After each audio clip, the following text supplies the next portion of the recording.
अभी ठीक है? अभी ठीक है?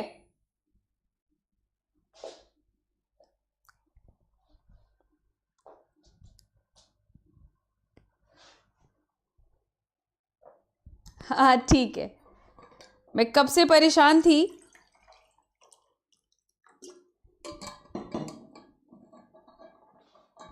मैं सोच रही थी क्या हुआ, टीम से कंसल्ट कर रही थी मैं।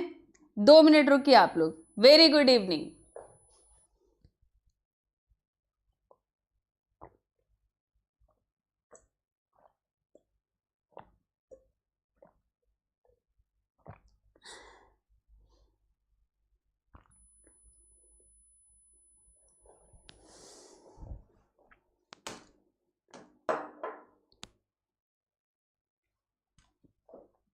हाँ जी, तो आज अभी ज्योग्राफी का सेशन है जिसमें हम लोग भारत की भूगर्भिक संरचना पढ़ने वाले हैं हम लोग।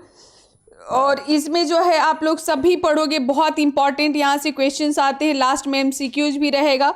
तो geological structure of India, geological structure of India आज का टॉपिक है।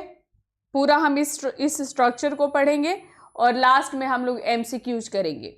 ठीक है, तो फटाफट जब मैं आप लोगों को बता देती हूँ। आपको पता है कि 2021 के लिए मैंने ये सीरीज शुरू किया है, स्टैटिक हिस्ट्री इसके पहले था, अब मैं ज्योग्राफी करने जा रही हूँ। और कल आपका हिस्ट्री, पॉलिटी और एनवायरनमेंट रहेगा।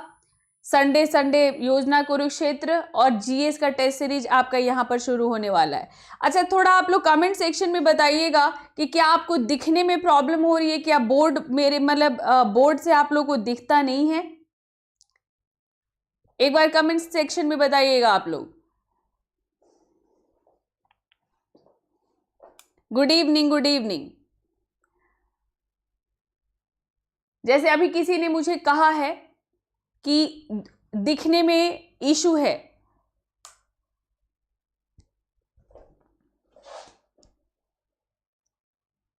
नीलू कहती है कि कोई प्रॉब्लम नहीं है। मेरे ख्याल से यहां पर जैसे ये छोटे छोटे थोड़े से फॉन्ट्स हैं तो आपको दिखते नहीं हैं। तो ये मैं आप लोगों को बता देती हूँ कि ये आपका अनअकैडमी पर आने के लिए जो फी स्ट्रक्चर है वो रेफरल कोड डालने के बाद, मेरा रेफरल कोड रिंकू लाइव है, और रेफरल कोड डालने के बाद 44,550 रुपये। ठीक है, 44,550 रुपये एक साल का, ये 1 साल का है। और आपका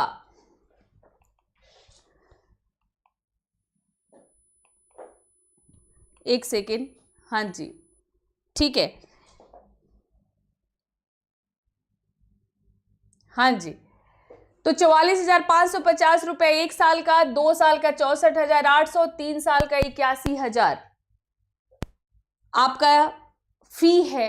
अगर सिर्फ जीएस के लिए आप अनअकैडमी सब्सक्राइब करते हो, referral code Rinku live use करने के बाद, इसका प्राइस 25 जनवरी से बढ़ रहा है। आइकॉनिक अगर लेना है तो इसका प्राइस 25 जनवरी से बढ़ रहा है। और 62,550 में 1 साल, 96,300 में 2 साल, 1,26,900 में 3 साल का है। ठीक है, और ये बढ़ जाएगा अभी।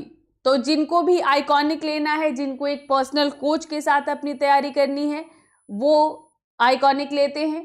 और आइकॉनिक लेने वालों के लिए है, जो सिर्फ ऑप्शनल के लिए सब्सक्रिप्शन लेना चाहते हैं, उनका 24,750 रुपये में 1 साल का आपका हो जाएगा। और ये 17 जनवरी को अनअकैडमी का कॉम्बैट 11 बजे, सुबह 11 बजे रहेगा। 45 मिनट का टेस्ट रहेगा, 60 क्वेश्चंस, 45 मिनट्स। और जो जीतेगा इसमें 1 से 3 रैंक जो लेकर के आएगा उसको 3 मंथ्स का अनअकैडमी का सब्सक्रिप्शन फ्री। और जो 4 से 150 के रैंक में आएंगे उनको 1,000 रुपये का अमेजॉन का गिफ्ट वाउचर मिलेगा। ठीक है, और 21, 22, 23 के लिए बहुत सारी बैचेस शुरू हुई हैं, तो मैं फटाफट आपको दिखा देती हूँ। ये जो है 18 जनवरी से ये बैच शुरू हो रहा है। और 2021 के लिए 6 महीने का बैच तीनों मीडियम से, 2022 के लिए 1 साल का बैच तीनों मीडियम से, और 2023 के लिए 2-2 साल का ये बैच शुरू हो रहा है तीनों मीडियम से, और ये आपका एनसीईआरटी कोर्स है। तो ये जो आपका एनसीईआरटी कोर्स है जो आप ये देख रहे हैं, पूरा एनसीईआरटी का कंप्लीट सिलेबस आपका bilingual, Hindi medium, English medium, ये तीनों आपका शुरू हो रहा है। ठीक है, तो इसमें जो है आप जब अनअकैडमी पर आते हैं, इस केस में जब आप अनअकैडमी पर आते हैं तो आपको पूरा का पूरा जो है कंप्लीट तैयारी एनसीईआरटी से लेकर और आपका ये पूरा जीएस ऑप्शनल सब रेडी हो जाएगा अगर आप ये लेते हैं तो इसमें आइकॉनिक है, प्लस है। तो प्लस अगर आप 2 साल का लेते हैं तो 99,680 रुपए, रिंकू लाइव कोड के साथ 10% का डिस्काउंट। 25 जनवरी से ये बढ़ रहा है, ये आप देख पा रहे हैं, 25 जनवरी से ये बढ़ जाएगा आपका। तो इसको आप जल्दी से सब्सक्राइब कर ले जिनको भी लेना है। ठीक है, और ये आपकी फी मैंने आपको जैसा कि बताया, ये फी है आपकी जीएस प्लस ऑप्शनल का। टेलीग्राम लिंक है ये मेरा, इसे आप ज्वाइन कर लें, क्योंकि यहां ज्वाइन करोगे तो सेशन का पीडीएफ आपको यहीं पर मिलेगा। और रिंकू लाइव कोड है मेरा, अनअकैडमी पर आने के लिए इस कोड को यूज करते हैं आप तो 10% का डिस्काउंट मिलेगा, और साथ में आपको मेरा साथ। तो भारत की भूगर्भिक संरचना, जियोलॉजिकल स्ट्रक्चर ऑफ इंडिया हम लोग पढ़ने जा रहे हैं। तो जैसा कि अभी आप लोगों में से कितने लोग थे जिन्होंने मेरी हिस्ट्री की क्लास ली है? आप गरीब लोगों के लिए ही हम ये यूट्यूब पर पढ़ा रहे हैं, पर जो सक्षम हैं, ठीक है, जो सक्षम हैं, जो सब्सक्राइब कर सकते हैं, हम उनके लिए अनअकैडमी प्लस पर आने के लिए कहते हैं। जो थोड़े भी प्रयास से आ सकते हैं तो वो अनअकैडमी पर आकर अपनी तैयारी क्यों न बेहतर तरीके से करें। पर जाहिर है कि भाई जो नहीं कर सकता वो अपनी पढ़ाई कैसे करेगा, तो सेल्फ स्टडी करेगा, और साथ में हम ये जो सेशंस ले रहे हैं उसकी मदद से। तो आप वैसे कीजिए, ये बताने की आवश्यकता नहीं है, जरूरत नहीं है ये बताने की कि आप क्यों नहीं ले पा रहे हैं, क्योंकि हम आपसे जोर जबरदस्ती नहीं कर रहे कि आप सब्सक्रिप्शन क्यों नहीं ले रहे हो। ऐसी कोई जोर जबरदस्ती तो नहीं हो रही है ना आप लोगों के साथ।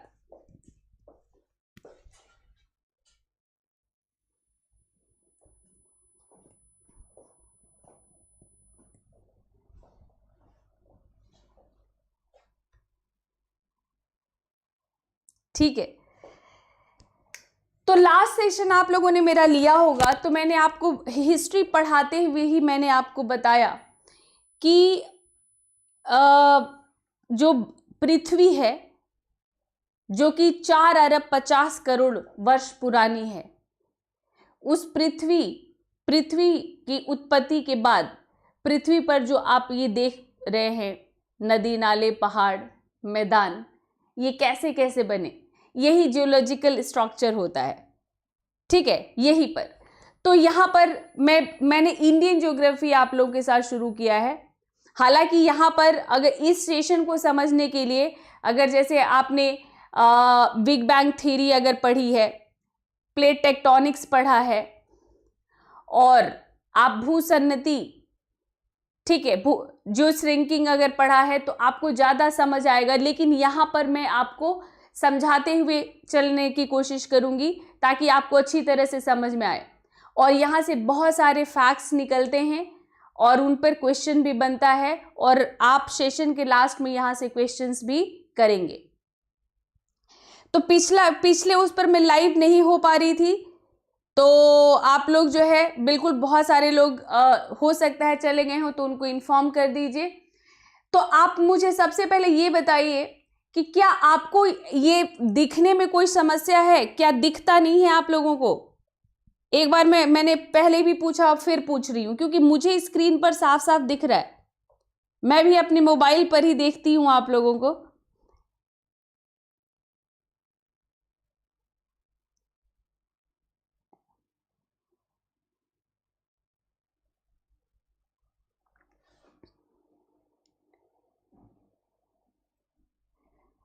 रोहित कह रहे हैं कि नहीं दिखता, और बाकी लोग कह रहे हैं कि नो प्रॉब्लम।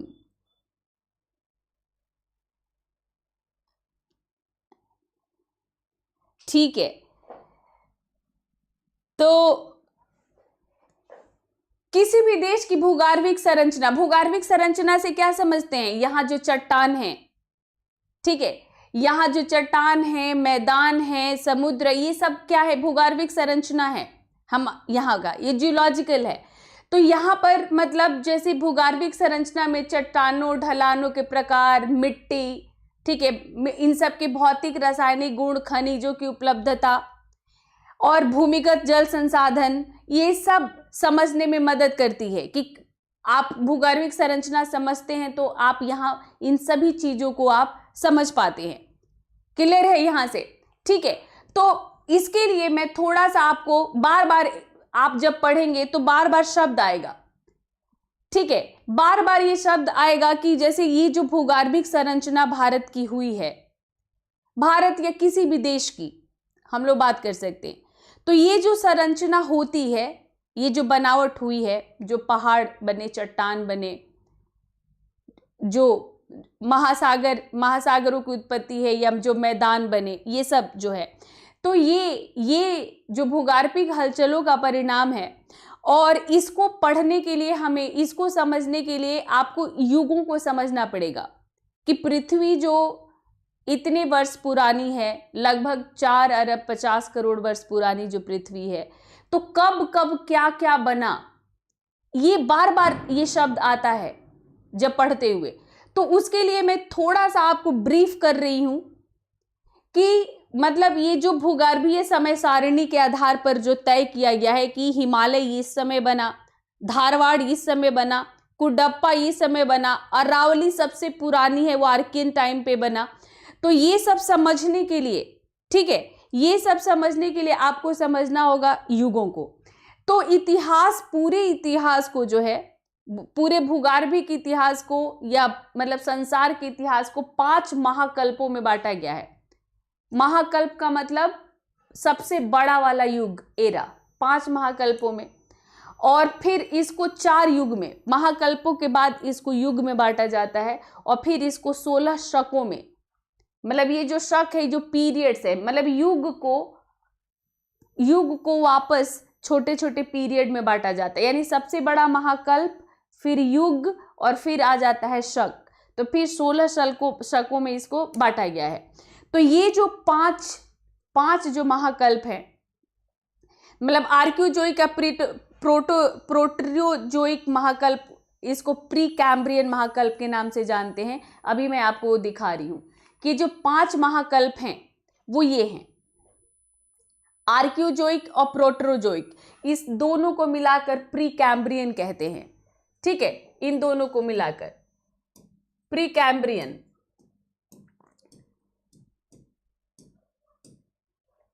इसको प्री कैम्ब्रियन कहते हैं। और ये इसके बाद पोलियोजोइक है, फिर मिसोजोइक है, और 5वां में आता है, 5वें का 2 भाग है, सीनोजोइक और नियोजोइक। तो मैंने जैसा कि पिछले सेशन में बताया, पिछले सेशन में आप सब लोग थे, तो मैंने पिछले सेशन में बताया था कि हम ये जो अंतिम युग है सीनोजोइक महाकल्प में रह रहे हैं। तो 5वां युग जो है आपका, ठीक है, तो ये जो है आपका आर्कियोजोइक, प्रोटेरोजोइक, पेलियोजोइक, मिसोजोइक और सीनोजोइक। और सीनोजोइक महाकल्प में ही फिर उसके बाद नियोजोइक महाकल्प आ जाता है। तो इन सब की क्या क्या पहचान है, जैसे आप पढ़ोगे कि प्री कैम्ब्रियन पीरियड में Aravalli range Precambrian period में बना, जो कि भारत का सबसे पुराना है। तो ये प्री कैम्ब्रियन टाइम में बना। तो ये आगे आगे ऐसे ही आएगा। तो ये जो आगे आगे जैसे आएगा, तो आप कैसे समझोगे कि मतलब ये कब कब कैसे बना, धारवाड़ कब बना, कुडप्पा कब बना। तो इसको समझने के लिए, ठीक है, इसको समझने के लिए आप इन युगों को टेंटेटिव आप याद रखिएगा। और फिर ये जो 5 महाकल्प है, इनकी क्या क्या वो हैं। तो जो पहला है पूरा जीवी ये महाकल्प या पेलियोजोइक, जो पहला है, इसमें जो है मतलब ये एक ऐसा महाकल्प था जो लगभग 54 से मतलब 56-57 करोड़ वर्ष पहले आरंभ हुआ, और ये इसका अंत हुआ था लगभग 25.217 करोड़ वर्ष पहले। तो ये जो पूरा जीवी महाकल्प है पृथ्वी के इतिहास में मतलब जीवों के सबसे बड़े विस्तार का ये समय था, ये वाला जो पीरियड है। और इसी घटना को हम कैम्ब्रियाई विस्तार कहते हैं, जो कैम्ब्रियन युग कह रहे थे आप, इसी को हम इसी नाम से इसको जाना जाता है। और फिर इसमें जो है जो ये पैलियोजोइक महाकल्प है इसको फिर वापस 6 शकों में बांटा जाता है। मैंने क्या बोला, महाकल्प, फिर युग और फिर शक। तो ये जो पैलियोजोइक महाकल्प है इसको 6 शकों में वापस बांटते हैं। तो कैम्ब्रियन, ऑर्डोवेशियन, सेल्यूरियन, डिवोनियन, कार्बोनिफेरस, पर्मियन। तो इसमें मुख्य रूप से समुद्र में जीवों की उत्पत्ति हुई और मुख्य रूप से इस समय मछली उछली इसी तरह के जीव पैदा हुए थे इस पूरे पीरियड में। ठीक है, इस पूरे पीरियड में मुख्य रूप से इसी तरह के जीव पैदा हुए थे। और इसके बाद जो है आपका जो दूसरा युग जो आता है मेसोजोइक। तो मेसोजोइक महाकल्प में जो मतलब ये आज से 25.217 करोड़ वर्ष पहले हुआ और 610.6 करोड़ वर्ष पहले इसका खात्मा हुआ था। और यहाँ पर जो है सरीसृप आते हैं यानी रेप्टाइल्स आते हैं, तो इसको हम सरीसृपों का महाकल्प कहते हैं। ठीक है, मध्यजीवी महाकल्प को हम सरीसृपों का महाकल्प कहते हैं, कोणधारियों का महाकल्प कहते हैं, क्योंकि इसमें प्राणी और वनस्पत जातियों की विविधता में काफी विकास हुआ। मतलब अभी तक मानव नहीं है। ठीक है, अभी तक मानव नहीं है। और मेसोजोइक महाकल्प को भी तीन भाग में बांटा जाता है, ट्रियोसिक और जुरासिक। जुरासिक पार्क फिल्म सुना है ना आप लोगों ने? तो ये जो डायनासोर्स हुए थे, डायनासोर जुरासिक टाइम पे हुए थे, तो वो भी मतलब डायनासोर्स को भी रेप्टाइल्स में ही काउंट किया गया, तो रेप्टाइल्स में। और फिर आता है आपका क्रिटेशियस शक। तो ये मेसोजोइक महाकल्प को इन तीन शकों में, तीन मतलब पीरियड्स में इसको बांटा गया है। ठीक है, 3 काल में। और फिर आता है आपका सीनोजोइक। जैसा कि मैंने आपको बताया कि हम लोग सीनोजोइक एरा में चल रहे हैं, तो ये 6.6 करोड़ वर्ष पहले ये आरंभ होता है, आज तक चल रहा है। और ये मतलब स्तनधारियों का महाकल्प है। मनुष्य भी एक स्तनधारी है ना, तो ये स्तनधारियों का महाकल्प है। ठीक है, और ये जो है मतलब क्रिटेशियस पैलियोजिन विलुप्ति घटना में अधिकांश बड़े प्राणी मारे गए थे और छोटे आकार के जो स्तनधारी थे वो उभरे इसमें, और कई सारी विविध जातियों का इसमें जन्म हुआ। मतलब कुल मिला के आप ये मान लो कि अभी जो जीव जंतु हमारे आसपास है, जो मनुष्य हैं, सब वो सीनोजोइक महाकल्प की देन है, जो मतलब जो 6.6 करोड़ वर्ष पहले ये आरंभ होती है। क्लियर है यहां तक? तो ये आप इन बार युगों का नाम आएगा, इसलिए मैं आपको बता रही हूं कि इन युगों का बार नाम आएगा। जब आप भूगर्भिक संरचना को आप लोग पढ़ेंगे तो बार इनका नाम आएगा। तो जो सीनोजोइक महाकल्प है उनको 5 कालों में बांटा गया है, सीनोजोइक महाकल्प को। और ये है ईओसीन, पैलियोसीन, ओलियोगोसीन, मायोसीन और प्लायोसीन। जैसे मायोसीन टाइम पे हिमालय का होता है, भारत में जो हिमालय है, शिवालिक है, हिमालय है, इसका निर्माण मायोसीन शक में होता है। तो ये आपको बार आता है कि कब हुआ वो। ठीक है, तो इसलिए आप इसको थोड़ा सा जो है आप इसको टेंटेटिव एकदम दिमाग में आप इसको रखेंगे। तो इसको वापस सीनोजोइक को 5 कालों में बांटा गया है, जो सीनोजोइक युग जिसमें हम लोग रह रहे हैं। तो भारत में की अगर हम लोग बात करते हैं, नियोजोइक जो है ये सीनोजोइक का ही एक पार्ट है। ये 20 लाख वर्ष पूर्व, जैसे आदि मानव का भी पढ़ा ना पिछले क्लास में आपने, मैंने जानबूझ के दोनों सेशन आज ही रखा था कि आप इतिहास को भी और भूगोल को भी एक साथ समझ लें। तो आपकी ज्योग्राफी भी यहीं से स्टार्ट होती है और आपका जो है हिस्ट्री भी यहीं से शुरू होता है। तो 20 लाख वर्ष पूर्व से वर्तमान समय तक ये चलने वाला युग है।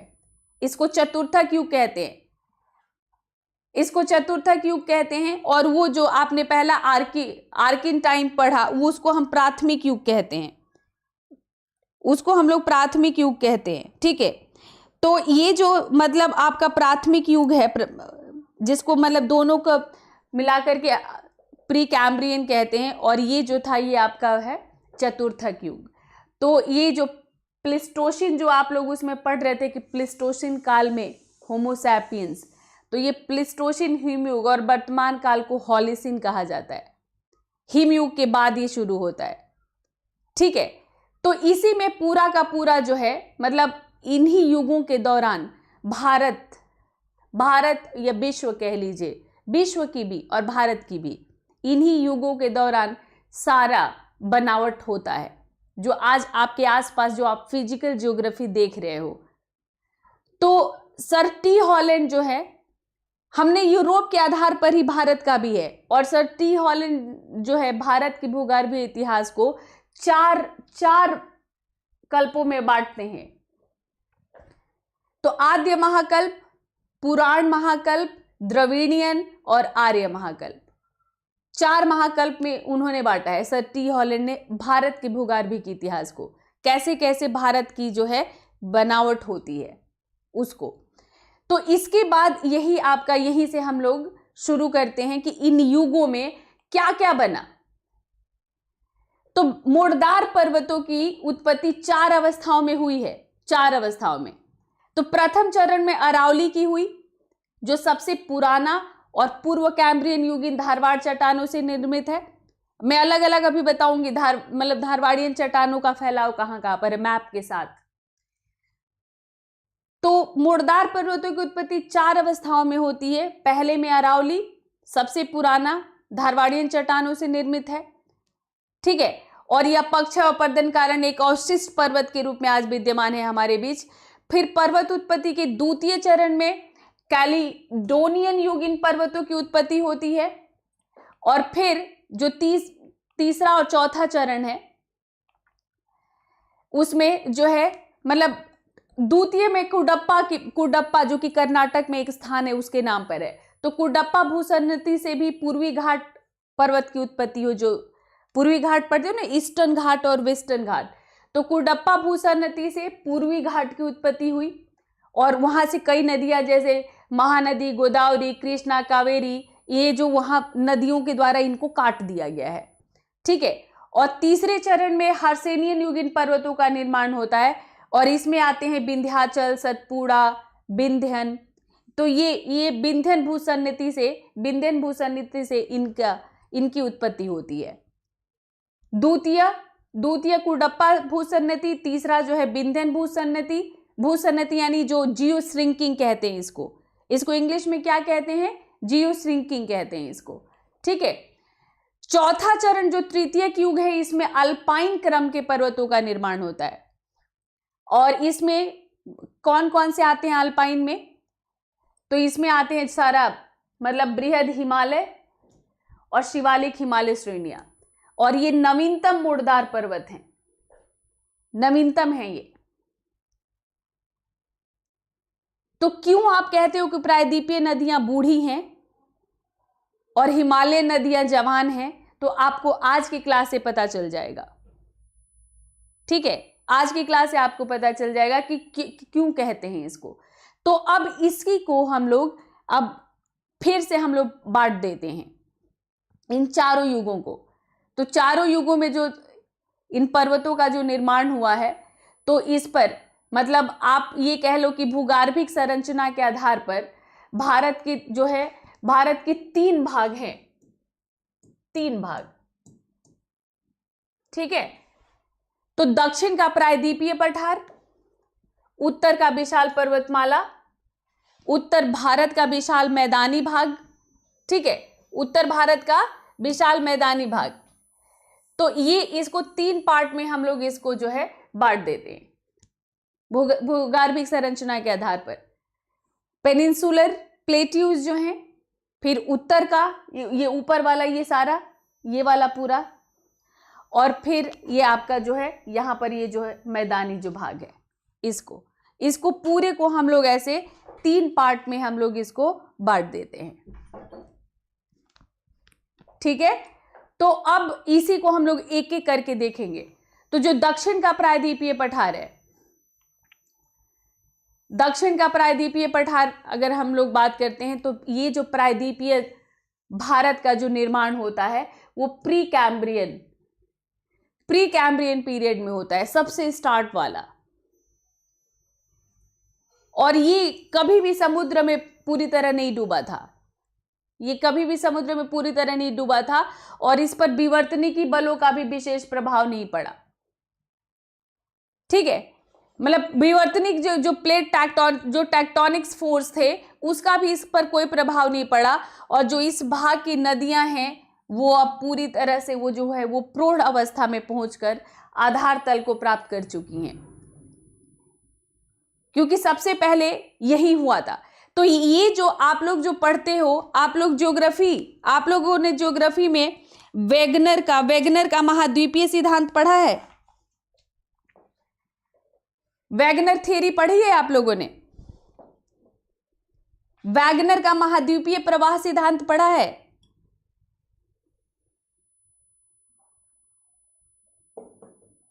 नहीं पढ़ा है?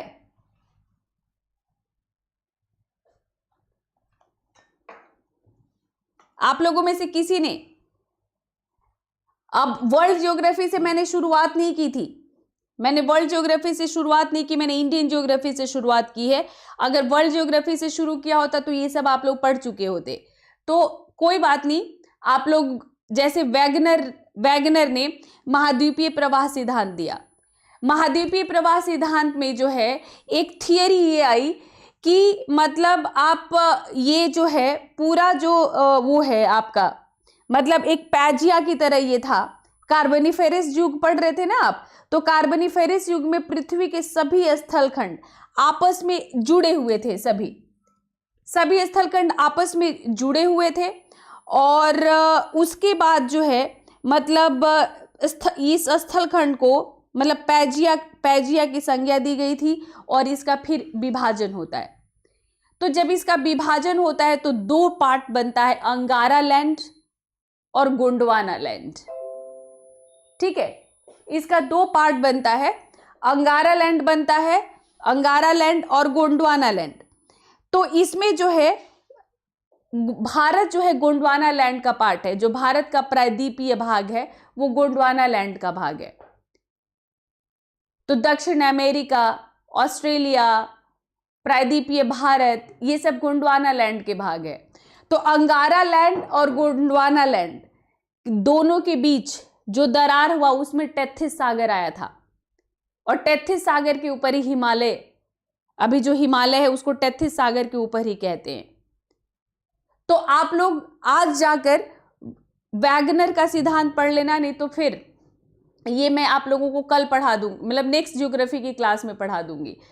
तो यहाँ पर जो हमारा पेनिनसुलर पार्ट है भारत का, प्रायद्वीपीय जो भाग है वो गोंडवाना लैंड का एक भाग है। ठीक है, गोंडवाना लैंड का, और ये आर्कियन युग के आग्नेय चट्टानों से, इग्नियस रॉक से ये निर्मित है। ये आर्कियन युग मैंने पढ़ाया था ना आपको सबसे पहला। तो आर्कियन युग के इग्नियस आग्नेय चट्टानों से प्रायद्वीपीय चट्टानें निर्मित हैं। ठीक है, जो प्रायद्वीपीय पठार हैं। तो जो आर्कियन क्रम की जो चट्टानें हैं उनकी क्या खासियत है, यानी प्रायद्वीपीय जो पठार की जो चट्टानें हैं वो आर्कियन युग से में बनी थी। ठीक है, और आग्नेय चट्टानें हैं। और इन चट्टानों की खासियत क्या है, ये मतलब मानव जीवन से भी अधिक पुरानी है। ये समझ आ रहा है आप लोगों को ना? जो लोग मेरा सेशन बाद में देखेंगे वो भी इस कॉन्सेप्ट को लेते हुए चलेंगे, इसीलिए मैंने आप लोगों को शुरू से बताया था, इसीलिए शुरू से बताया मैंने आप लोगों को। तो ये जो मतलब जो प्रायद्वीपीय भारत की संरचना में जो चट्टान है, उन चट्टानों का जो क्रम पढ़ रहे हैं, तो सबसे पहले आता है आर्कियन क्रम की चट्टानें। प्रायद्वीपीय भारत की चट्टानों की संरचना का जो क्रम है उसमें सबसे पहले आर्कियन क्रम की चट्टानें, और ये जो आर्कियन क्रम की चट्टानें हैं ये बहुत पुरानी हो चुकी हैं, ये मानव जीवन से भी अधिक पुरानी हैं और ये रवेदार है, इसमें जीवाश्म का अभाव है, ठीक है, क्योंकि बहुत पुरानी थी ये। और इन चट्टानों पर नीस, ग्रेनाइट और शिस्ट, इन सब आंतरिक शक्तियों का काफी प्रभाव है। और ये पूरा का पूरा इनका फैलाव है, जो इनका विस्तार आप देख रहे हैं। तो या इनका विस्तार आंध्र प्रदेश, मध्य प्रदेश, छत्तीसगढ़, छोटा नागपुर, ओडिशा, झारखंड, राजस्थान, आप देख पा रहे हैं ना यहाँ पर, यहाँ है ये। तो राजस्थान और थोड़ा थोड़ा राजस्थान और गुजरात को टच करता हुआ मध्य प्रदेश, ठीक है, मध्य प्रदेश, छत्तीसगढ़, ये साथ में, मतलब मध्य प्रदेश, छत्तीसगढ़ और फिर यहाँ पर थोड़ा सा यहाँ पर है, ये आपका झारखंड है और यहाँ पर आते हैं नीचे, तो यहाँ पर आपका ये हो गया आंध्र प्रदेश हो गया आपका। और फिर उसके बाद ये जो है आपका ये मतलब फिर ये आप देख पा रहे हो ना, ये पूरा का पूरा नीचे यहाँ तक आपका फैला हुआ है, जिसमें आपका तमिलनाडु, कर्नाटक, ये सब आ गए।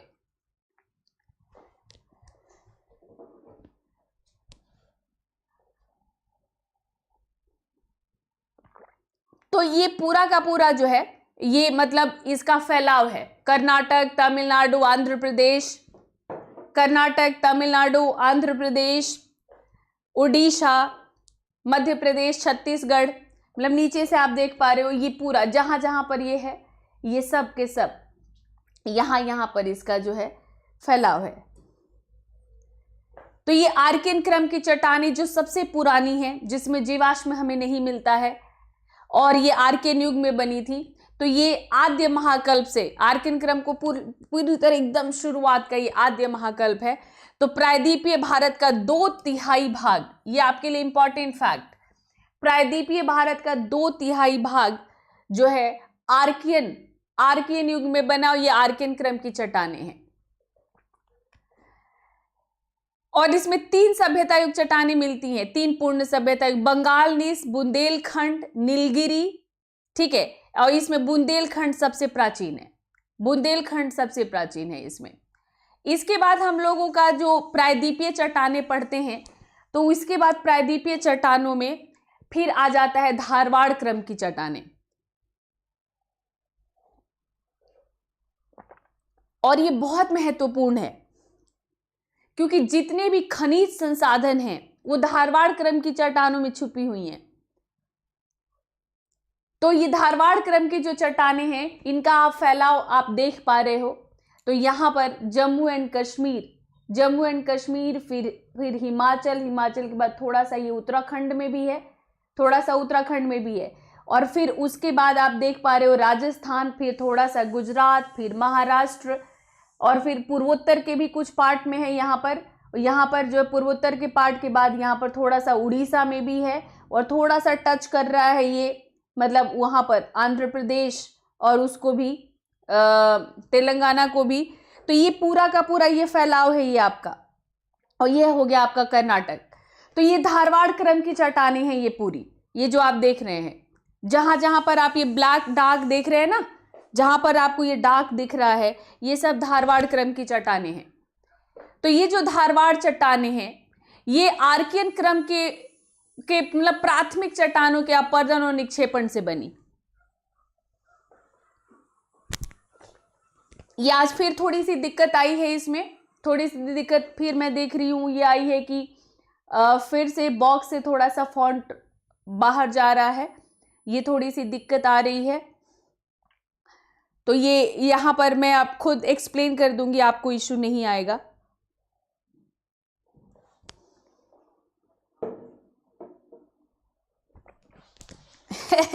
सही कह रहे हैं शिव कुमार सिंह, ये आईएएस बन जाएंगे। मैं जैसे ही इनका नाम लूंगी, इनको सीधा इंटरव्यू के लिए बुलावा आएगा, इसलिए ये चाहते हैं कि मैं इनका नाम लूं।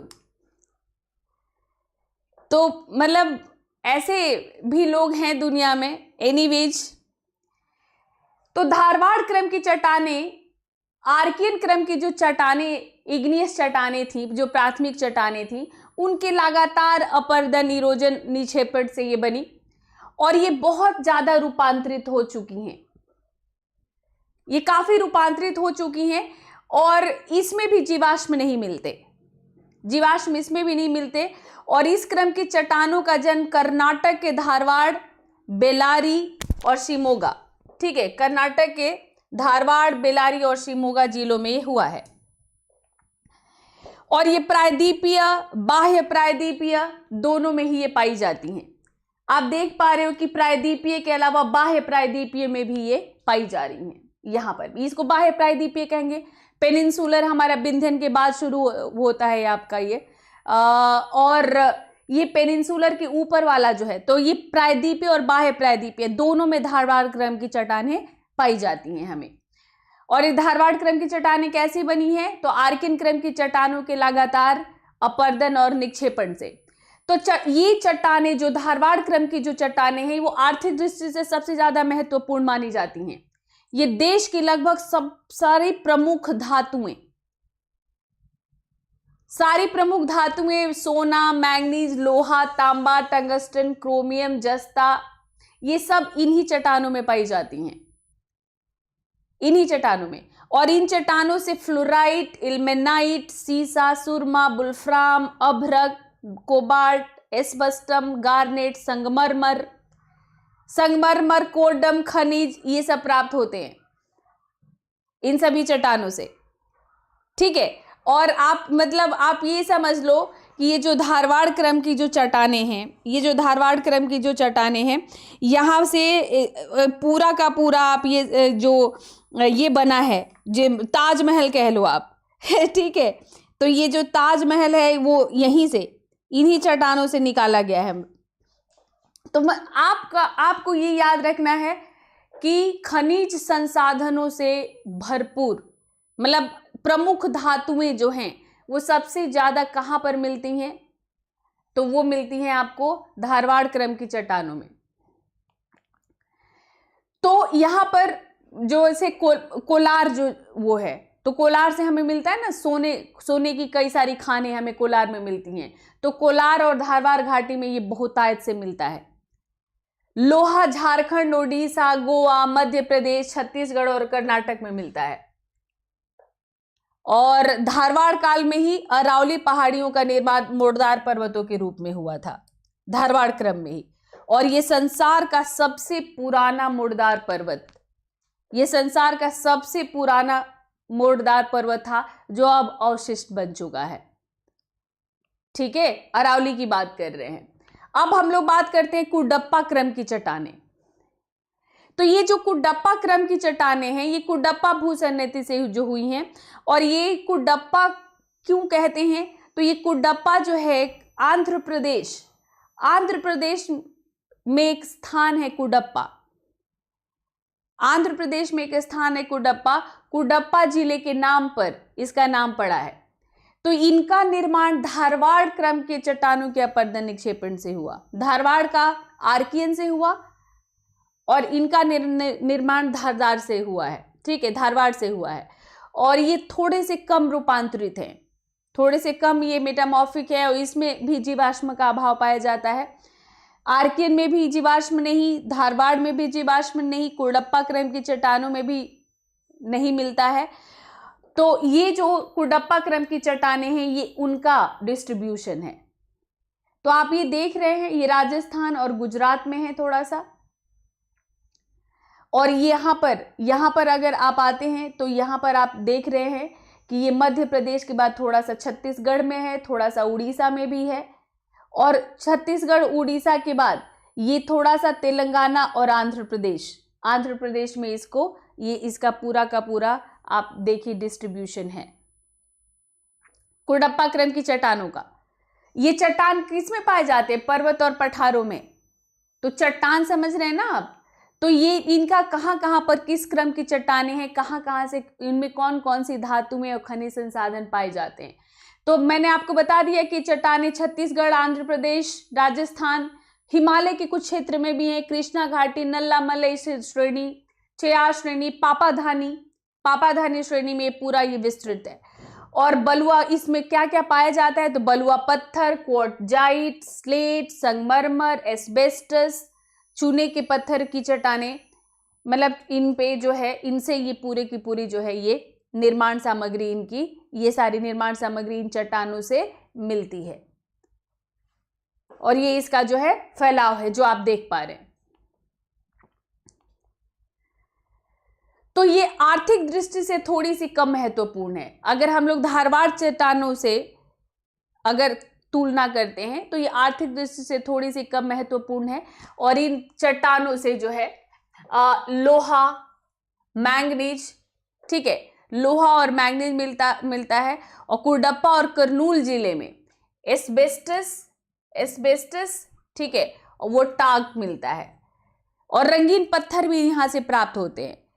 बालू का पत्थर, चूना का पत्थर, सीसा, ये सब पूर्वी राजस्थान में इन्हीं चट्टानों से पाया जाता है। और इन्हीं चट्टानों से तांबा, कोबाल्ट, रांगा ये सब प्राप्त होता है। तांबा, कोबाल्ट, रांगा ये सब जो है कुर्डप्पा, इन्हीं से प्राप्त होता है, कुर्डप्पा क्रम की चट्टानों से, ठीक है। अब बात करते हैं विंध्य क्रम की चट्टानों का। विंध्य क्रम, ठीक है, ये विंध्य क्रम की चट्टानें यानी विंध्यन की, ठीक है। और ये जो विंध्य क्रम की जो चट्टानें हैं, इसका डिस्ट्रीब्यूशन आप देखिए, इसका डिस्ट्रीब्यूशन ये आपका ये राजस्थान है, राजस्थान के बाद ये छोटा सा दिल्ली है, और फिर ये आपका मध्य प्रदेश है।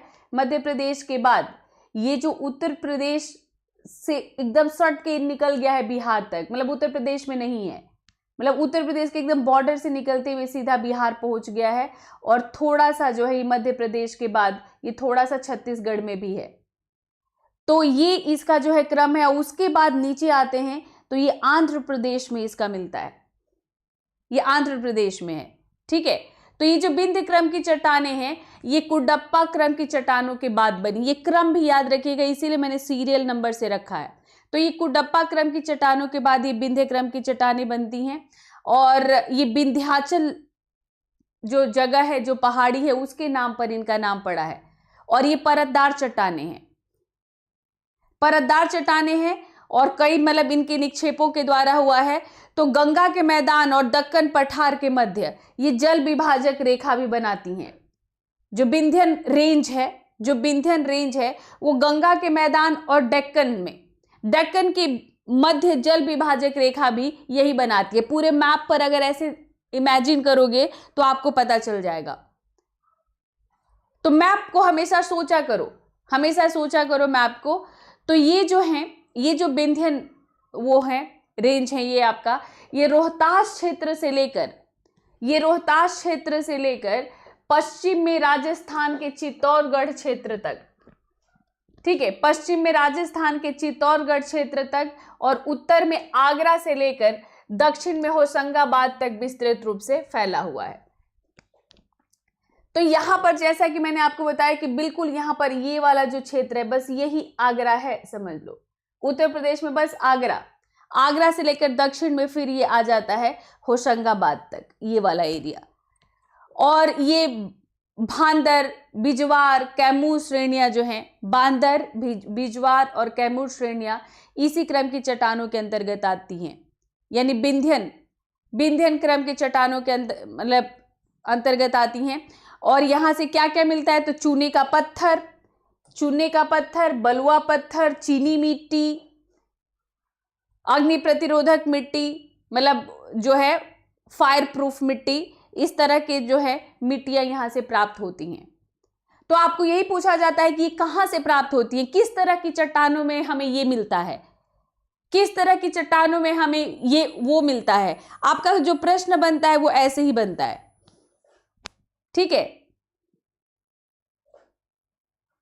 और ये किसी एक बुक से नहीं है, जब भी आपकी ज्योग्राफी की बुक शुरू होती है तो इन्हीं सब, इंडियन ज्योग्राफी जब आप पढ़ते हो तो इसी से शुरू होता है।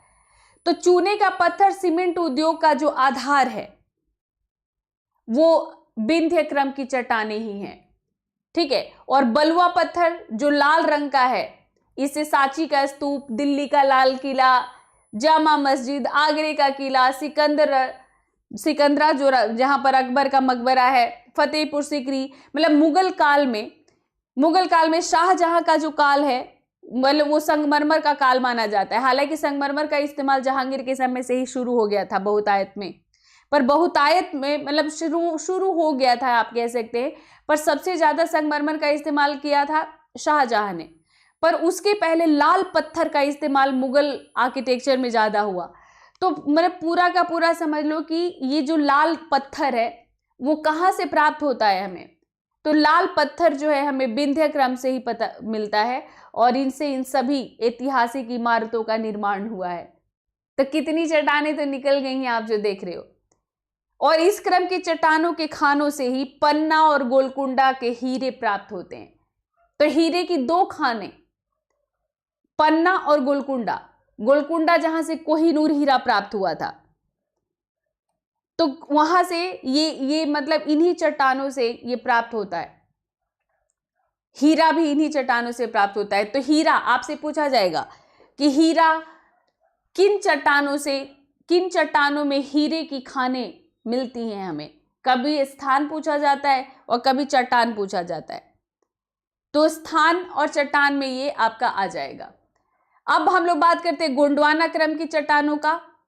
तो गोंडवाना क्रम ये थोड़ा सा लाइट हो गया, दिख नहीं रहा है, हम बात कर रहे हैं अब गोंडवाना क्रम की। तो देखो ये गोंडवाना क्रम का फैलाव है, मैप में आप देखिए। तो ये गोंडवाना क्रम है, ये आपका जो है ये बिहार है, ये झारखंड है, बिहार, झारखंड, ये छत्तीसगढ़, मध्य प्रदेश, और ये उड़ीसा, और फिर ये आ गया आपका जो है थोड़ा सा ये आपका तेलंगाना, और फिर ये आंध्र प्रदेश। तो कार्बोनिफेरस युग के जुरैसिक युग के बीच में इन चट्टानों का निर्माण हुआ है। जो मिजोइक पीरियड में आपने देखा, तो कार्बोनिफेरस युग से जुरैसिक युग के बीच इन चट्टानों का निर्माण हुआ है, और भारत का 90% से अधिक कोयला इन्हीं चट्टानों से प्राप्त होता है। ठीक है, भारत का 90% से अधिक कोयला किन चट्टानों से प्राप्त होता है, तो भारत का 90% से अधिक कोयला प्राप्त होता है हमें, ठीक है, गोंडवाना क्रम की चट्टानों से, याद रखिएगा। और इन चट्टानों का निर्माण घाटियों में नदियों द्वारा जो एकत्र होने वाले जो पदार्थ हैं उनसे हुआ है। तो ये गोंडवाना क्रम की चट्टानें, और इनका मैंने आपको वो बता दिया। तो ये पूरा का पूरा पहाड़ी, यहाँ पर मैंने यहाँ को राज्य बताया, ये पहाड़ी क्षेत्र है। तो ये दामोदर, ठीक है, दामोदर, राजमहल, फिर ये महानदी है, ये महानदी और उसकी सहायक नदियां, फिर काठियावाड़, पश्चिमी राजस्थान, सोन घाटी, वर्धा घाटी में इन सब चट्टानों का सर्वोत्तम रूप मिलता है। कौन सी? गोंडवाना क्रम की चट्टानों का, गोंडवाना क्रम की, जिसमें 90% से ज्यादा लोहा मिलता है। और अब बात करते हैं डेक्कन ट्रैप की। तो ये पूरा डेक्कन ट्रैप है, इसी को डेक्कन कहते हैं। बार बार आप दक्कन पढ़ते हो ना, दक्कन क्षेत्र भी इसको कहते हैं, और ट्रैप इसलिए कहते हैं कि चट्टाने हैं, मतलब कहां कहां पर चट्टाने। तो इसमें पूरा ये आपका ये गुजरात और महाराष्ट्र, ये जो आप देख रहे हैं, तो ये पूरा का पूरा ये दक्कन ट्रैप है, ये आपका डेक्कन ट्रैप। तो डेक्कन ट्रैप में जो है इसका निर्माण मेसोजोइक महाकल्प के क्रिटेशियस कल्प में हुआ था। मेसोजोइक महाकल्प के क्रिटेशियस कल्प में हुआ था, और इस क्षेत्र में 600 से 1500 मीटर और कहीं तो 3000 मीटर तक की मोटाई का बेसाल्टिक लावा और डोलोमाइट के जमाव में मिलता है, और ये पूरा का पूरा प्रदेश डेक्कन ट्रैप कहलाता है। ठीक है, तो यहां ये इसमें महाराष्ट्र का पूरा अधिकांश भाग है और पूरा गुजरात है, और थोड़ा सा आप यहां पर देख पा रहे हैं ये वाला जो पार्ट है, थोड़ा सा ये मध्य प्रदेश तक फैला हुआ है। तो मतलब पूरा का पूरा महाराष्ट्र है, थोड़ा सा मध्य प्रदेश, गुजरात, और यहां पर भी थोड़ा थोड़ा आप ये देख रहे हैं, तो तो यहाँ पर झारखंड, यहाँ पर थोड़ा सा झारखंड में, फिर यहाँ पर थोड़ा सा छत्तीसगढ़ में, और यहाँ पर थोड़ा सा यहाँ पर तमिलनाडु में ये पाया, यहाँ पर तमिलनाडु में, सॉरी, यहाँ पर पाया जाता है ये। तो यहाँ पर काफी टुकड़ों के रूप में, टुकड़े के रूप में है इन सभी जगहों पर जो आप देख रहे हो, ये पूरा का पूरा यही क्षेत्र है। तो जो राजमहल ट्रैप है यहाँ पर, जो राजमहल ट्रैप है यहाँ पर, तो ये जो है आपका जो है राजमहल का कहते हैं कि जुरासिक कल्प में हो गया होगा इसका निर्माण। तो टेथिस सागर जो मैंने कहा वैगनर थियरी में जो टेथिस सागर है, वैगनर थियरी में आपने क्या देखा कि ये जो पूरा पैंजिया है ये दो भाग में बटा, अंगारा लैंड और गोंडवाना लैंड। तो इसके बीच में जो दरार आया उसको हम टेथिस सागर कहते हैं। तो टेथिस सागर के दक्षिण भाग में जो महाद्वीप था उसको गोंडवाना लैंड कहा गया, उत्तर वाला अंगारा लैंड कहा गया। और इस गोंडवाना लैंड का भाग है, जैसा कि मैंने आपको बताया कि दक्षिण अमेरिका, ऑस्ट्रेलिया, हमारा प्रायद्वीपीय भारत, ये सब दक्षिण अमेरिका, मतलब ये सब गोंडवाना लैंड के भाग हैं। तो राजमहल ट्रैप, मतलब ये जो पूरा का पूरा डेक्कन ट्रैप है, ये भी इसी का वो है। और अब हम लोग बात करते हैं उत्तर के विशाल पर्वतों की। उत्तर के विशाल पर्वतों की बात करते हैं, इनका निर्माण कैसे हुआ। मैंने आपका शुरू किया था प्रायद्वीपीय से, क्योंकि वो पुरानी है, प्रायद्वीपीय चट्टानें पुरानी हैं, इसलिए नदियों का उद्गम वहां से हुआ। तो नदियां भी अब धरातल को प्राप्त कर चुकी है, नदियां भी बूढ़ी हो चुकी हैं। अब हम लोग उत्तर के जो विशाल पर्वतमाला है, तो ये इसमें जैसे जो मेनली जो आपका हिमालयन रेंज है ये पूरा, इसके निर्माण की बात करते हैं। तो ये एक लंबे भूगर्भिक ऐतिहासिक हलचल के बाद होता है, और इसमें जो है कोबर भूसन्नति का सिद्धांत, सबसे पहले कोबर ने इसमें जियोसिंक्लिन थ्योरी दिया था, फिर हैरी हेस का प्लेट विवर्तनिकी सिद्धांत आया। तो हैरी हेस का मतलब इनके निर्माण में कोबर का थियरी, कोबर भूसन्नति का सिद्धांत, और हैरी हेस का प्लेट विवर्तनिकी सिद्धांत, plate tectonic theory of Harry हेस, ये ज्यादा मान्य है। इन्हीं के आधार पर इनके निर्माण को हम पढ़ते हैं, समझते हैं, ठीक है। तो कोबर ने जो भूसंक्लाइन बोला, कि कोबर ने जो भूसन्नतियों से बोला कि पर्वतों का पालना, कोबर ने भूसन्नतियों को कहा कि ये पर्वतों का पालना थी, यानी पर्वत जो हुए वो भूसन्नति से ही हुए। तो ये याद रखिएगा कि किसने कहा पर्वतों का पालना, तो ये कोबर ने कहा था कि कैडल ऑफ माउंटेन्स। तो ये मतलब जितना भी भूसन्नति, जैसे इसमें जो भूसंक्लाइन हुआ, ऐसे मतलब कभी उठा कभी दबा, मतलब इस तरह से ये जो हो रहा है, तो इससे जो है मतलब पर्वतों का निर्माण हो रहा है। तो कोबर ने इसीलिए इसको जो है कैडल ऑफ माउंटेन कहा। तो इसमें जो है मैंने आपको बताया कि दक्षिणी भाग गोंडवाना लैंड था, तो अंगारा लैंड उत्तरी भाग था, जो पैंजिया, मतलब वैगनर थ्योरी बहुत इंटरेस्टिंग है। वो कहता है कि जैसे ये पूरा का पूरा जो है पृथ्वी, मतलब पूरा का पूरा ये जो ब्रह्मांड था एक गोले की तरह था, ठीक है। ये पूरा का ये बिग बैंग थियरी है, और उसी में बिग बैंग थियरी में ही वैगनर ने महाद्वीपीय प्रवाह का सिद्धांत दिया था। तो इसमें जो है आपका ये इन्होंने मतलब कहा कि ये सारे जो स्थल खंड है कार्बोनिफेरस युग में, सारे स्थल खंड जुड़े हुए थे और फिर अलग होते हैं, दो टुकड़े में होते हैं। बहुत इंटरेस्टिंग है। अब मैं वैगनर बार बार कह रही हूँ, आप जरूर इसको पढ़ोगे, और नेक्स्ट क्लास में इसी पर ले लूंगी आप लोगों का। तो टेथिस सागर, अंगारा लैंड और गोंडवाना लैंड की को टेथिस सागर अलग करती थी। तो इसका जो मध्य भाग था, मतलब टेथिस भूसन्नति के मध्य भाग का जो वलन हुआ, उससे अप्रभावित या अल्पप्रभावित क्षेत्र तिब्बत के पठार के नाम से जाना गया, प्लेट्यू ऑफ तिब्बत। मतलब टेथिस भूसन्नति के मध्य भाग का, ठीक है, वलन से कुछ अप्रभावित रहा, कुछ थोड़ा सा प्रभावित क्षेत्र रहा, उसको तिब्बत का पठार कहा गया। और उसी में मतलब हैरी हेस का जो प्लेट विवर्तनिकी है, हैरी हेस का जो प्लेट विवर्तनिकी सिद्धांत है, उससे सर्वोत्तम रूप से हिमालय की उत्पत्ति की व्याख्या होती है। तो हिमालय की उत्पत्ति इसी टेथिस सागर पर होती है। ठीक है, तो इनके अनुसार 7 करोड़ वर्ष पूर्व उत्तर में स्थित जो यूरेशियन प्लेट है, यूरेशियन प्लेट भारतीय प्लेट, यूरेशियन प्लेट की ओर भारतीय प्लेट उत्तर पूर्वी दिशा से गतिशील हुआ। प्लेट्स मतलब ये जिस पर हम लोग चलते हैं, जो धरती है, ये प्लेट्स के रूप में बांटा गया है इसको, और ये प्लेट्स हमेशा तैरती रहती हैं। तो ये जो मतलब यूरेशियन प्लेट जो है यूरेशियन प्लेट की ओर से भारतीय प्लेट उत्तर पूर्वी दिशा में जब गतिशील हुआ, तो यूरेशियन प्लेट की ओर, तो 2 से 3 करोड़ वर्ष पूर्व ये भूभाग अत्यधिक निकट आ गए। तो इसी से टेथिस सागर के अवसादों में वलन पड़ने लग गया और वहीं से हिमालय का उत्थान शुरू हो गया। और लगभग 1 करोड़ वर्ष पूर्व हिमालय की सभी श्रृंखलाएं आकार ले चुकी थीं।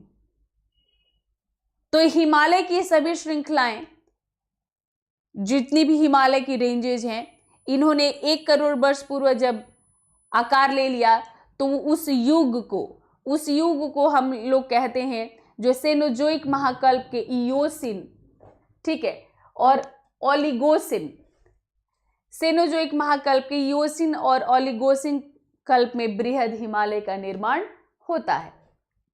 और मायोसिन कल्प में पोटवार क्षेत्र, जो अभी मैंने आपको हिस्ट्री में पढ़ाया था, जो अभी पूर्वी पाकिस्तान में जो है पोटवार की जो पहाड़ियां हैं, पठार हैं, पोटवार क्षेत्र के अवसादों के बलन से लघु और मध्य हिमालय का निर्माण होता है।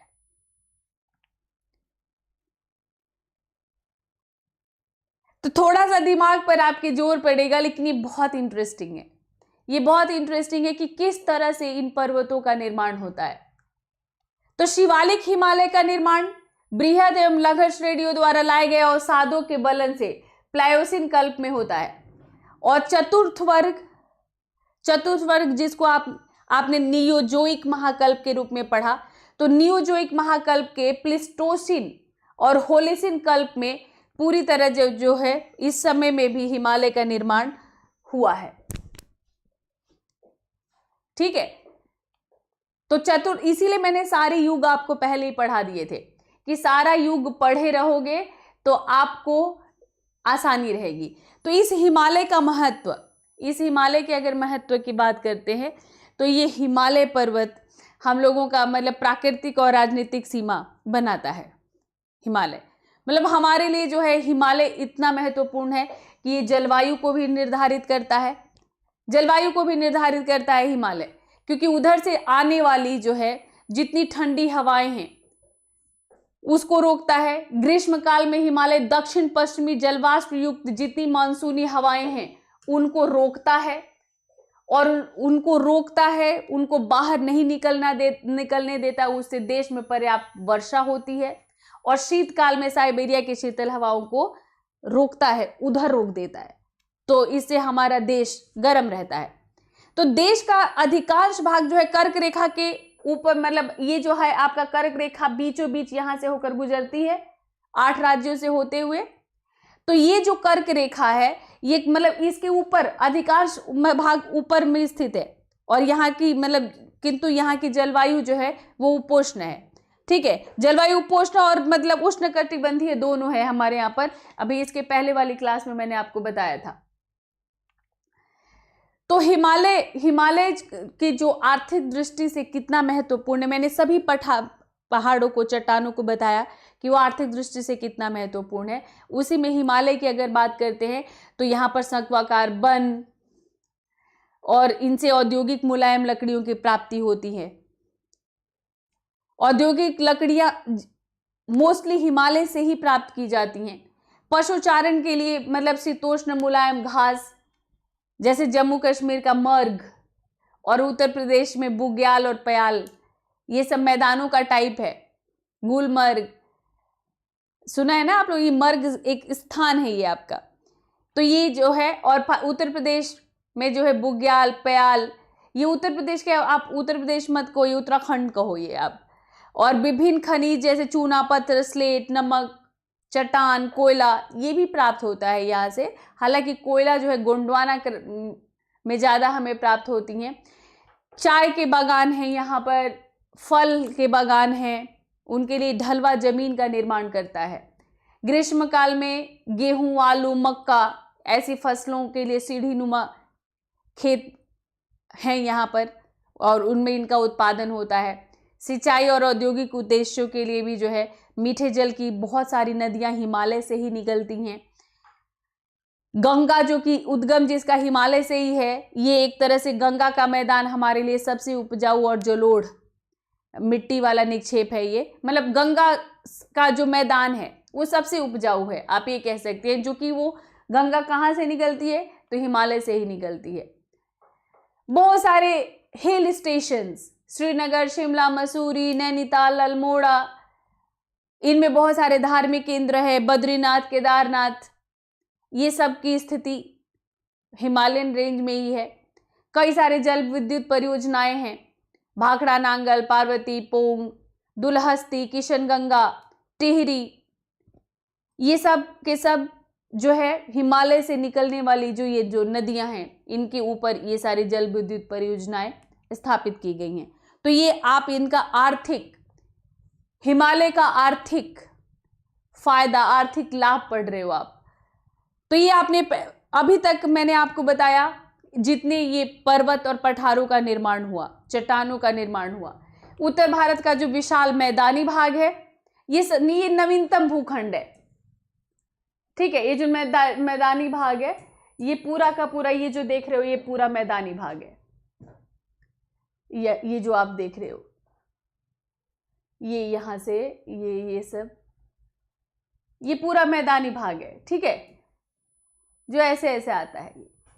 ये जो मैदानी भाग है, जो फर्टाइल प्लेन्स हैं, ये सब नवीनतम भूखंड है, हिमालय की उत्पत्ति के बाद बना है ये जो हमारा प्लेन एरिया है। और ये क्वाटरनरी और नियोजोइक महाकल्प के प्लीस्टोसिन और होलिसिन कल्प में इसका निर्माण हुआ है, ठीक है। प्लीस्टोसिन और होलिसिन महाकल्प में इसका निर्माण हुआ है। और टेथिस भूसन्नति जो अभी मैंने आपको पढ़ाया, वो जब मतलब वो थोड़ा सकरा हो रहा था, छिछला हो रहा था, तो जो मतलब हिमालयी और दक्षिण भारतीय नदियां जो अपने साथ जो अवसाद बहाकर लेकर आई, उन्हीं अवसादों से के जमाव से ये मैदानी भाग निर्मित हुआ है। तो इसके पुराने जो जलोढ़ है वो बांगर कहे जाते हैं और नए जलोढ़ खादर कहे जाते हैं। तो बांगर और खादर जब आप मिट्टी पढ़ते हो तो पढ़ते हो। और इसमें जो है बहुत सारे वन प्रदेश के दब जाने से, जो पुराने वन प्रदेश थे उनके दब जाने से यहाँ कोयला और पेट्रोलियम के हमें क्षेत्र मिलते हैं। तो कोयला और पेट्रोलियम कैसे बनता है, तो आप जानते हैं ना कि ये जीवों के पत्तों के सड़ने गलने से बनता है, क्योंकि इसे हम जीवाश्म ईंधन इसीलिए कहते हैं। तो यहाँ पर क्यों मिलते हैं ये, क्योंकि इसमें जो प्राचीन वन प्रदेश थे वो दब गए। ये जब अवसाद आए तो इनसे प्राचीन वन प्रदेश दब गए, तो फिर लाखों वर्ष लगते हैं, पर उन्हीं के सड़ने गलने से ये पेट्रोलियम और कोयला के निक्षेप हमें यहाँ पर मिलते हैं, ठीक है। तो मतलब ये पूरा का ये जो हमारा प्लेन एरिया है, ये आपके क्लास 6 में दिया गया है, क्लास 6 की ज्योग्राफी में, कि ये भारत की जान है। और भारत की जो है, भारत की मतलब आधी से ज्यादा जनसंख्या इसी क्षेत्र में निवास करती है, इसी क्षेत्र में, मतलब ये जीवन का आधार है ये क्षेत्र। और ये समझ लो कि पूरे भारत को आहार प्राप्त नहीं होगा अगर ये मैदानी क्षेत्र नहीं होता तो अब आप कुछ क्वेश्चन देख लीजिए, कुछ क्वेश्चन। और ये बहुत गलत बात है, जितने लोग भी सेशन देख रहे हैं उनके लिए तो मैं अप्रिशिएट करूंगी, लेकिन जो लोग सेशन नहीं देख रहे हैं वो, आप इस सीरीज को, पूरे सीरीज को अगर फॉलो नहीं करेंगे तो आपको फायदा नहीं होगा। टू बी वेरी फ्रैंक, आपको फायदा नहीं होगा। तो पूरी सीरीज देखिए, आप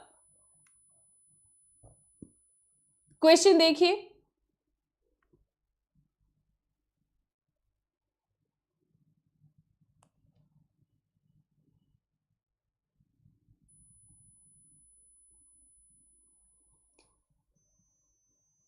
इनमें से कौन सी श्रेणी, शैली या श्रेणी कुडप्पा, जो अभी आपने कुडप्पा चट्टानें पढ़ी, कुडप्पा से संबंधित है?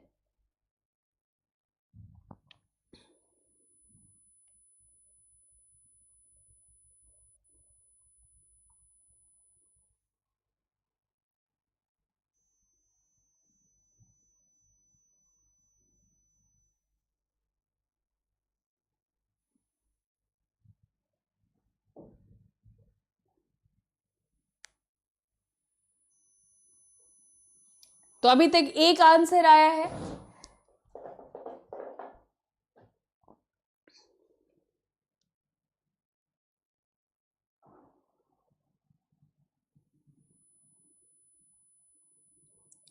तो देखिए राइट आंसर है इसमें बी, और इसकी चर्चा भी आई थी जब हम लोग कुडप्पा क्रम पढ़ रहे थे, तो मैंने आपको बताया कि पापाघानी। ठीक है, तो राइट आंसर बी है। नेक्स्ट क्वेश्चन देखिए, खनिज संसाधन की दृष्टि से भारत का सर्वाधिक महत्वपूर्ण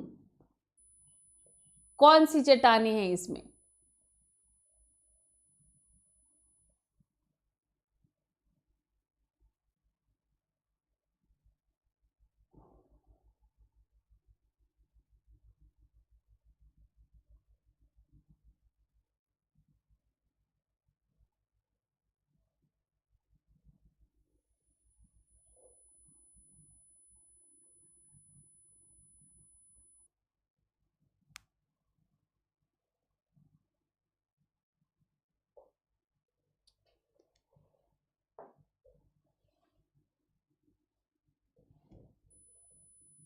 हाँ, तो कई लोगों के सही जवाब आ रहे, फिर भी मिक्स है, कई बार मैंने रिपीट किया था।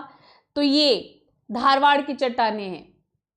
धारवाड़ की चट्टानें सबसे महत्वपूर्ण, मतलब संसाधन, खनिज संसाधन की दृष्टि से देखिए तो ये सबसे महत्वपूर्ण है धारवाड़, जिसमें मतलब आप लोगों ने पढ़ा कि सब मतलब कोलार की खाने इसी में है।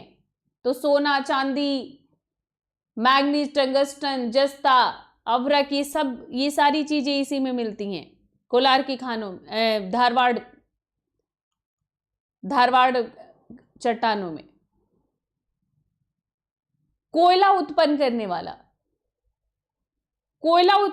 वाला कौन सा इसमें भौमकीय समूह है?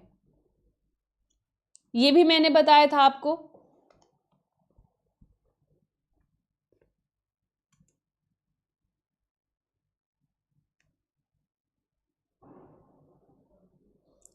अभी मैंने ये पढ़ाया था टीना, अभी जस्ट मैंने इसे पढ़ाया था और उसी के आधार पर ये एमसीक्यूज हैं।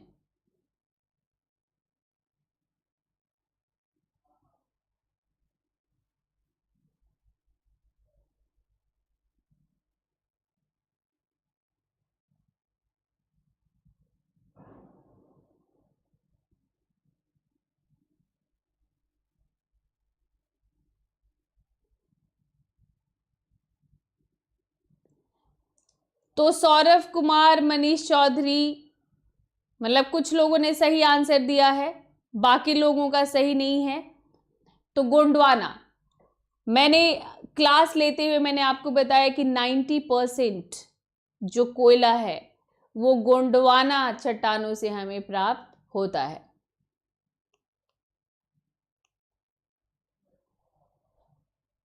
कैम्ब्रियन पूर्व महाकल्प की चट्टानें अधिकांशतः कहां पर पाई जाती हैं?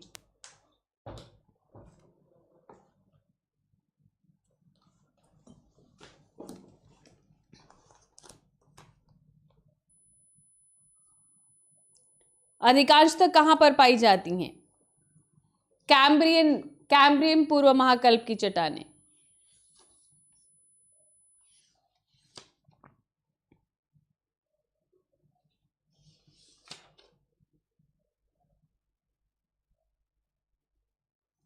मैंने आपको बताया था ना कि आर्कियोजोइक और आर्कियोजोइक और प्रेटियोजोइक दोनों को मिलाकर प्री कैम्ब्रियन कहा जाता है। और प्री कैम्ब्रियन, प्री कैम्ब्रियन जो है, आर्कियोजोइक याद रखिए इन दोनों को मिलाकर। तो कैम्ब्रियन पूर्व, प्री कैम्ब्रियन को हिंदी में कैम्ब्रियन पूर्व कहते हैं। तो कैम्ब्रियन पूर्व की महाकल्प की चट्टानें अधिकांशतः किस में पाई जाती हैं? तो मैंने आपको सबसे पहले यहीं से शुरू किया था, अरावली। अरावली हमारे यहाँ पर सबसे पुराना है और ये प्राथमिक युग था, प्राइमरी एज था ये। तो सबसे पुराना युग प्री कैम्ब्रियन, और भारत में सबसे पुराना जो पुराना पठार है, जो पुराना पहाड़ है, जो मतलब ये मोड़दार पर्वतों से वलित होकर अब धीरे धीरे जो अवशिष्ट पर्वत के रूप में विद्यमान है हमारे पास, ये अरावली रेंज है।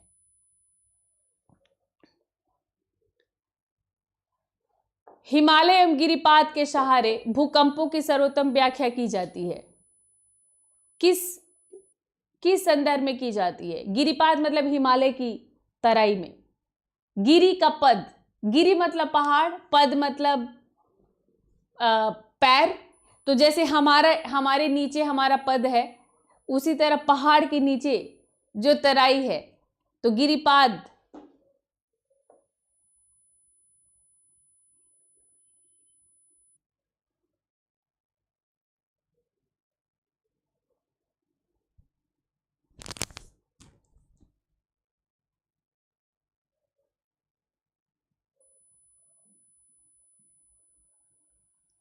तो आंसर नहीं आ रहा है, मिला जुला आंसर आ रहा है काफी। तो ये जो है, जो प्लेट्स जो तैर रही हैं, ये प्लेटों के अभिसरण के संदर्भ में इसका किया जाता है। जो प्लेट्स धीरे धीरे जो मूव कर रही हैं, तो डी होगा ये।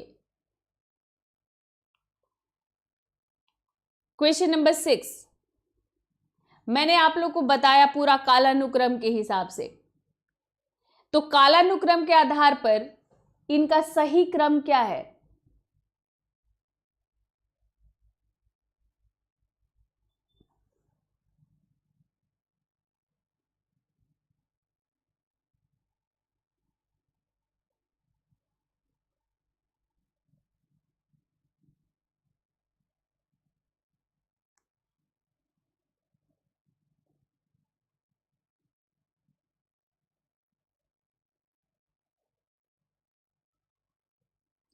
मैंने शुरू से जिन्होंने क्लास ली होगी उनको बिल्कुल क्लियर होगा ये,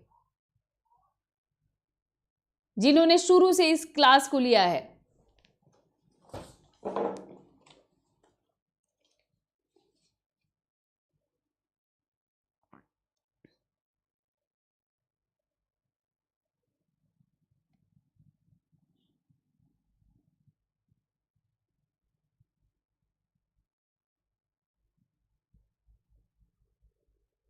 तो नहीं लिया होगा तो फिर हाँ, तो आशीष का एक मुझे दिखा है आंसर, आशीष, प्रदीप, अफरोज। अच्छा, अफरोज तो हमेशा रहते हैं।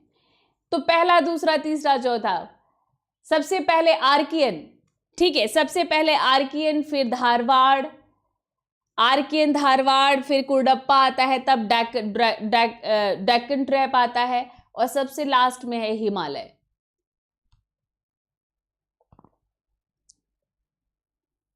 धारवाड़ क्रम की चट्टानों का सबसे अच्छा उदाहरण, धारवाड़ क्रम की चट्टानों का सबसे अच्छा उदाहरण है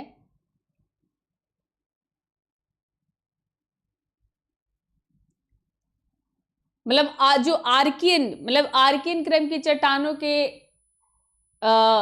जो है इरोजन, अपर्दन, निक्षेपण के द्वारा धारवाड़ क्रम की चट्टानों का निर्माण हुआ। धारवाड़ क्रम की चट्टानों का सबसे अच्छा उदाहरण इसमें कौन सी श्रेणियां हैं?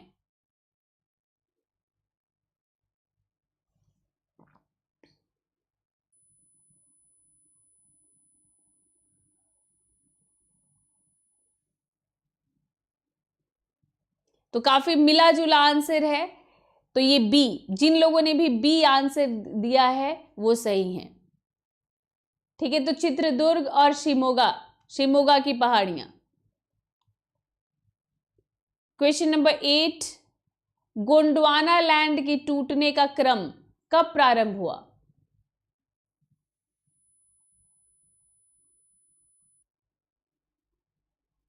गोंडवाना लैंड के टूटने का क्रम कब प्रारंभ हुआ? वैगनर थियरी मैंने थोड़ा सा आपको संक्षेप में बताया, और उसके बाद मैंने आपको बताया था कि कैसे कैसे टेथिस भूसन्नति होती है। नहीं, बिल्कुल आप जुड़े रहिए, अब से जुड़े रहिए। और ज्योग्राफी मैंने एकदम शुरुआत से आप लोगों को पढ़ाना शुरू किया है, और इंडियन ज्योग्राफी पे मेरा पूरा फोकस है, तो आपका इंडियन ज्योग्राफी से क्वेश्चंस भी ज़्यादा पूछे जा रहे हैं। तो 8 का आंसर है बी, जुरासिक युग में। गोंडवाना लैंड के टूटने का क्रम जुरासिक युग में शुरू हुआ था। जुरासिक युग जो मेसोजोइक युग का पार्ट है, जब सरीसृप आए थे, यानी रेप्टाइल्स आए थे, जब धरती पर रेप्टाइल्स आए थे। क्वेश्चन नंबर 9, इनमें से कौन सी जो चट्टान प्रणाली है, जो पर्वत श्रृंखला है, वो भारत में नवीनतम है? नवीनतम, इनमें कौन सी नवीनतम है?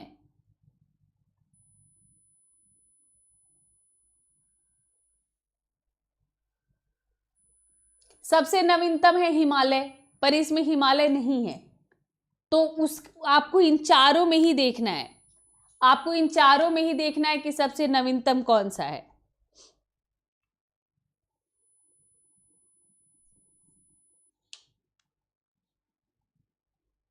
क्योंकि ये सभी की सभी ये प्रायद्वीपीय हैं, ये सभी की सभी चट्टान प्रणाली जो है वो प्रायद्वीपीय हैं।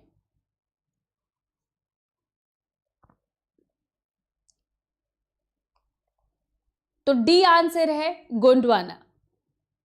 ठीक है, गोंडवाना क्रम की चट्टानें। और उसके बाद लास्ट क्वेश्चन देखिए, क्वेश्चन नंबर 10, इनमें से कौन सा जिला धारवाड़ भूस्तरीय रचना वाला नहीं है, मतलब धारवाड़ क्रम से नहीं जुड़ा हुआ है?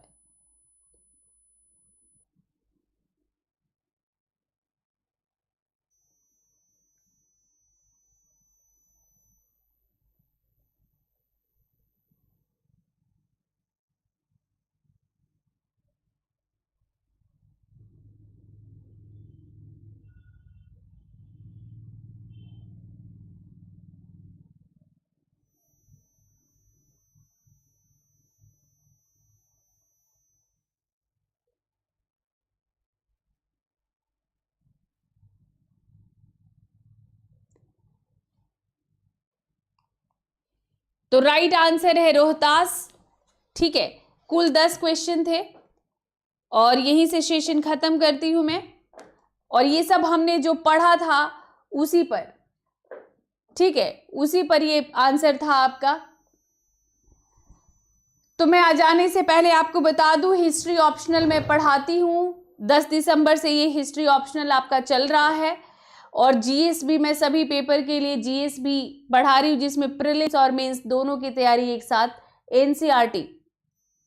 एनसीईआरटी से शुरू करके, नींव मजबूत करने के लिए एनसीईआरटी से शुरू करके, मुख्य परीक्षा को ध्यान में रखते हुए प्रीलिम्स और मेंस दोनों की तैयारी, चैप्टर पढ़ते हुए नोट्स बनाते हुए, चैप्टर पढ़ते हुए नोट्स बनाते हुए और आंसर राइटिंग प्रैक्टिस साथ साथ करते हुए मैं ये तैयारी करवा रही हूँ। हिस्ट्री सोशियोलॉजी ऑप्शनल पढ़ना है तो रिंकू लाइव कोड के साथ आइए, और ये मेरा टेलीग्राम लिंक है। तो thank you for watching this session. Rinku live code बिल्कुल याद रखिए, और सेशन को लाइक करना, शेयर करना बिल्कुल ना भूलें। तो thank you for watching this session, let's crack it. जाने से पहले मैं बता दूं, कल एनवायरनमेंट की क्लास है, तो कल 5 PM से एनवायरनमेंट की क्लास रहेगी आप लोगों की। ठीक है, तो कल एनवायरनमेंट हम लोग शुरू कर रहे हैं, और बिल्कुल आप सब लोग सेशन को जरूर देखेंगे। और बिल्कुल बेसिक से मैं शुरुआत करने वाली हूँ कि एनवायरनमेंट क्या है और इसका इम्पोर्टेंस क्या है और क्यों हम पढ़ रहे हैं। ठीक है, चलिए बाय बाय।